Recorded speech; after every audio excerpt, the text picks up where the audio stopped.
is Jennifer and welcome back to my channel. I have another creative makeup tutorial for you today.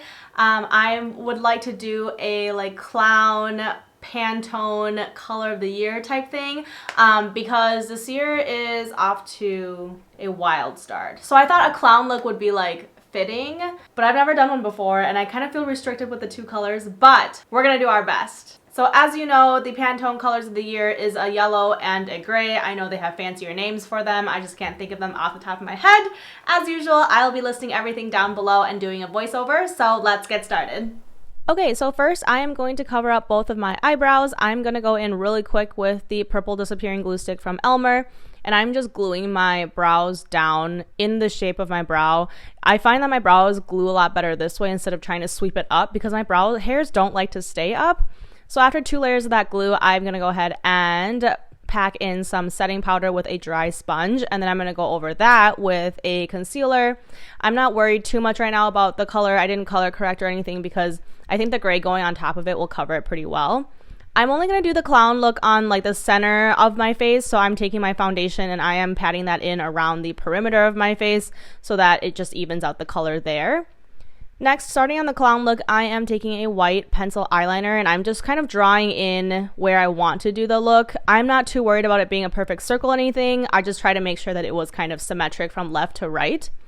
For face paint, I'm starting with this grease-based face paint. It's the brand CC Beauty from Amazon. Taking the lighter gray that is in this palette with a dry sponge, I am just patting that all over my face and making sure that it blends beautifully. And then I'm taking the darker gray out of that same palette and just kind of using it as contour on my cheeks and blending it back out with that lighter gray. This just makes it not look so flat, I guess, and one-dimensional. I'm also adding some contour on the sides of my nose so that it still looks like I have a nose. And then I'm taking a big fluffy brush, dipping it in some setting powder, like a translucent setting powder, and I'm just gently tapping this all over my face. And this will just kind of set it and prevent it from moving as I put more things on top of it. So for the yellow today, I'm going to be using the Mehron Paradise face paints. I really like using water-based face paints for the detail work, whereas the grease-based face paints do a lot better job of blending. So I'm doing kind of this graphic liner look, just making sure that it shows up. I'm having to go through with the yellow a couple times because it is a little bit streaky. But once I have this graphic liner look down, I start outlining and filling in the kind of clown triangles, I'm going to call them, on the tops of my eyes. Like I said, because it's a little streaky, it does also get a little bit goopy if you use too much at once. So I'm trying to kind of just be patient with it and fill it in slowly but surely, these little triangles on top of my face. So next, I'm going to finish the graphic eye look portion just by connecting the top and bottom liners. And I'm doing a little cat eye type corner here. I still need a lot of practice with this shape. So I think it turned out okay, but I was going really slow. I just sped it up in editing. I am then going to do the clown triangles on the bottom of my eyes. So again, outlining them and filling them in just like I did the top. And I tried to do it so it was a little bit longer, but try to do it a little bit symmetrical as well. And next, I'm going to add just two little fake eyelash looking things on the sides of my eyes. I just felt like it was missing a little bit of something, but these were really hard to get even for some reason, so I kept having to go back and forth. But then I just popped on some false lashes and I moved on to the rest of my face. So I'm just drawing in a little nose with that same yellow from the Mehron palette. Also not worried about getting this too round. It just kind of has to be a shape on my nose, I guess. And then I'm going to start doing my lips. So I am outlining my lips again with the water activated face paints. And I'm overlining my lips a little bit just to make sure that you can see them on the top and the bottom. And then doing the clown smile, I guess. Making it quite sharp. I didn't want it to be too thick, but I really liked that, it wasn't overwhelming my face or anything. And as I fill this in and trying to make it even, I sort of left the middle of my lips. I find that when I put water activated face paints directly on the center of my lips, it kind of rubs off really easily. So I took the yellow from the CC paints, which is grease based. I dabbed it onto my lips first, the center of my lips, and then I actually went back in with the Mehron water based face paints to kind of cover that up, make it all uniform in color. But I find that the staying power of layering them like this is a lot better. So once I was done with my face, I kind of felt like it was missing a little bit of something. I knew I couldn't add like another color, so I decided to draw on like this clown collar that you kind of see clowns wear. I probably could have brought in a prop for this, but I didn't have anything, so I decided to try to paint it on.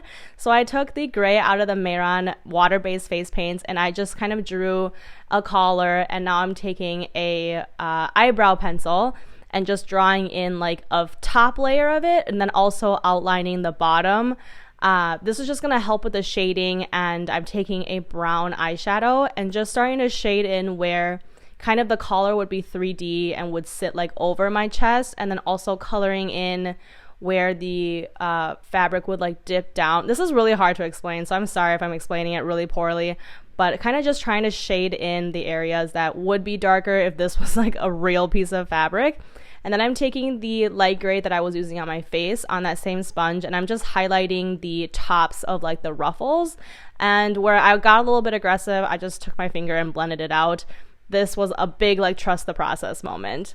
Anyway, to tie in some yellow to the bottom like collar portion, I just took like a nail polish daughter thing, like a metal sphere on the end of a stick, and went back in with the water-based yellow that I was using on my face as well, and just dotting them all around like the border of the top of the collar. I think this just helps tie the look together with the two different colors. So that basically completes like the makeup portion. I'm just really quickly splitting my hair down the middle and putting them up in ponytails just to add a little bit of something to this look. I also put in some yellow scrunchies. I didn't have two matching scrunchies, so one of them is velvet and one of them is satin, but I don't think you can really tell after I put them up and like step away. Optional, I also added in these like white block out contacts, and I think they look scary. Okay, so that is it for my tutorial today. I can hardly see out of these, so I hope my camera is in focus.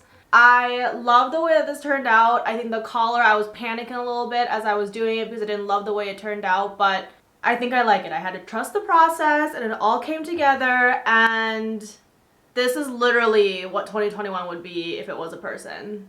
Thank you guys so much for watching my content. I know it's kind of all over the place with reviews and tutorials, but I like a variety. I hope you have enjoyed this video. Please don't forget to hit the like and subscribe button, and I hope to see you next time. Bye!